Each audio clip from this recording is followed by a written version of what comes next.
हरे कृष्णा राधे राधे दोस्तों, आप सभी का मेरे इस YouTube चैनल में हार्दिक स्वागत है।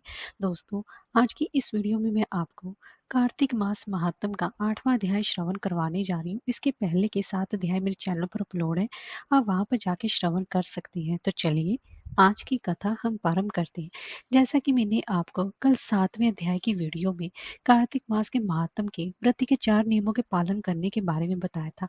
उसमें पहला है प्रातः स्नान, दूसरा है तुलसी पूजन, तीसरा है हरि पूजन, भजन करना, कीर्तन करना, हरि जागरण करना और चौथा है दीपदान करना। तो मैंने उसमें आपको तुलसी पूजन के बारे में कुछ जानकारी दी थी। तो आज की इस वीडियो में मैं आपको तुलसी पूजन के बारे में कुछ और जानकारी देने जा रही हूँ।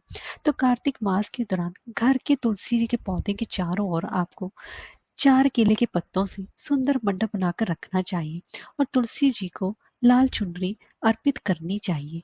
और तुलसी पूजन के लिए अब आपको क्या थाल तैयार करना चाहिए। उसमें आप एक थाली तैयार करें जिसमें शुद्ध जल का लोटा, गंगा जल, अगरबत्ती या धूपबत्ती, घी का दीपक, हल्दी और सिंदूर रख लें।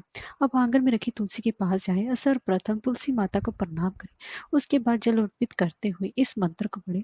महाप्रसाद जननी सर्व सौभाग्य वर्तनी आदि व्याधि हरा नित्यम तुलसी तवाम नमोस्तुते। इस मंत्र से माता को आपको अर्घ देना चाहिए और उसके प्रणाम करना चाहिए। मंत्र पढ़ने के बाद उन्हें सिंदूर और हल्दी अर्पित करनी चाहिए क्योंकि यही उनका श्रृंगार है। इसके बाद तुलसी माता के समक्ष घी का दीपक और धूप बत्ती या अगरबत्ती जलानी चाहिए। तुलसी माता की आरती गाएं और फिर परिवार के लिए सुख समृद्धि की कामना करें। इसके बाद तुलसी माता की परिक्रमा करें। अंत में तुलसी के पौधे को 5 बार प्रणाम करना चाहिए। तुलसी के पौधे को प्रणाम करते समय ओम नमो भगवते नारायण मंत्र का आपको या यथा संख्या मंत्र में वहां पर जाप करना चाहिए।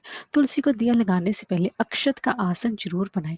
यदि घर में तुलसी का पौधा है तो शाम के समय तुलसी को दिया लगाना वहां पर आवश्यक माना गया। ऐसी मान्यता है कि जो लोग शाम के समय तुलसी के पास दीपक लगाते हैं उनके घर में महालक्ष्मी की कृपा सदैव बनी रहती है। साथ ही घर के वास्तु दोष भी दूर होते हैं। इसीलिए आपको शाम के समय नित्य नियम से वहां पर दिया लगाना चाहिए। वैसे भी कार्तिक मास चल रहा है और कार्तिक मास में दीपदान का सबसे ज्यादा खास महत्व माना गया है। और शास्त्रों के अनुसार एकादशी, रविवार, सूर्य ग्रहण और चंद्र ग्रहण के दिन तुलसी के पत्ते नहीं तोड़ने चाहिए। रात के समय भी तुलसी के पत्ते तोड़ना अशुभ माना गया है। जरूरत पड़ने पर ही तुलसी के पत्तों को तोड़ना चाहिए। बेवजह तोड़ने पर आपको दोष लग सकता है। शिवलिंग और गणेश जी के पूजन में तुलसी का प्रयोग करना वर्जित माना गया है। इस बात का आप विशेष रूप से ध्यान रखें। तो चलिए अब हम कार्तिक मास महात्म का 8वां अध्याय श्रवण करते हैं। तब आगे नारद जी बोले कि अब मैं कार्तिक व्रत के उद्यापन का वर्णन करता हूँ जो सब पापों का नाश करने वाला है। व्रत का पालन करने वाला मनुष्य कार्तिक शुक्ला चतुर्दशी को व्रत की पूर्ति और भगवान विष्णु की प्रीति के लिए उद्यापन करे। तुलसी के ऊपर एक सुंदर मंडप बनाए, उसे केले के खंभों से संयुक्त करके नाना प्रकार की धातुओं से उसकी विचित्र शोभा बढ़ाए। मंडप के चारों ओर दीपकों की श्रेणी सुंदर ढंग से सजाकर रखी। उस मंडप में सुंदर बंदरवारों से सुशोभित 4 दरवाजे बनाए और उन्हें फूलों से तथा चंवर से सुसज्जित करें। द्वारों पर पृथक पृथक यानी कि अलग अलग मिट्टी के द्वारपाल बनाकर उनकी पूजा उपासना करें।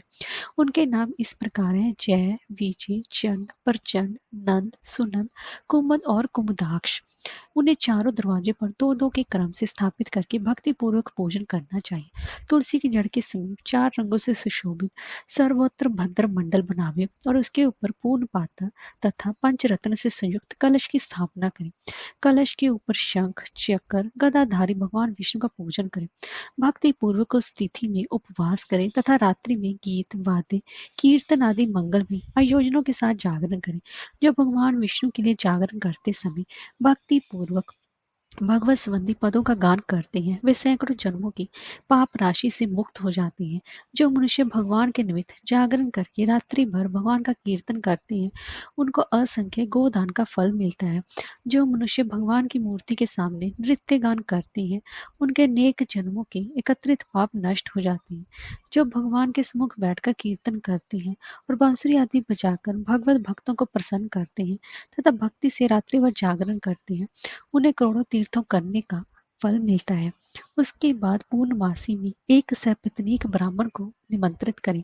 प्रातःकाल स्नान और देव पूजन करके वेदी पर अग्नि की स्थापना करें और भगवान की प्रीति के लिए तिल और खीर की आहुति दें। होम की शेष विधि पूरी करके भक्ति पूर्वक ब्राह्मणों का पूजन करें और उन्हें यथाशक्ति दक्षिणा दें। फिर उनसे इस प्रकार क्षमा प्रार्थना करें कि आप सब लोगों की अनुकंपा से मुझ पर भगवान सदैव प्रसन्न रहे। इस व्रत को करने से मेरे 7 जन्मों के किए हुए पाप नष्ट हो जाएं और मेरी संतान चिरंजीवी हो। इस पूजा के द्वारा मेरी सभी मनोकामनाएं पूर्ण हो।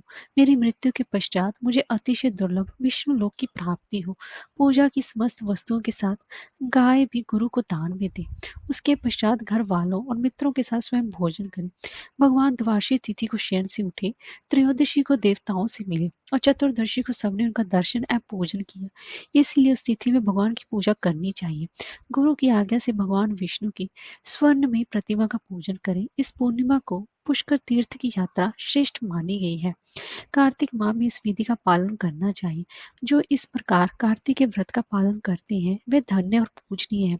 उन्हें उत्तम फल की प्राप्ति होती है। जो भगवान विष्णु की भक्ति में तत्पर हो कार्तिक में व्रत का पालन करते हैं उनके शरीर में स्थित सभी पाप तत्काल ही नष्ट हो जाते हैं।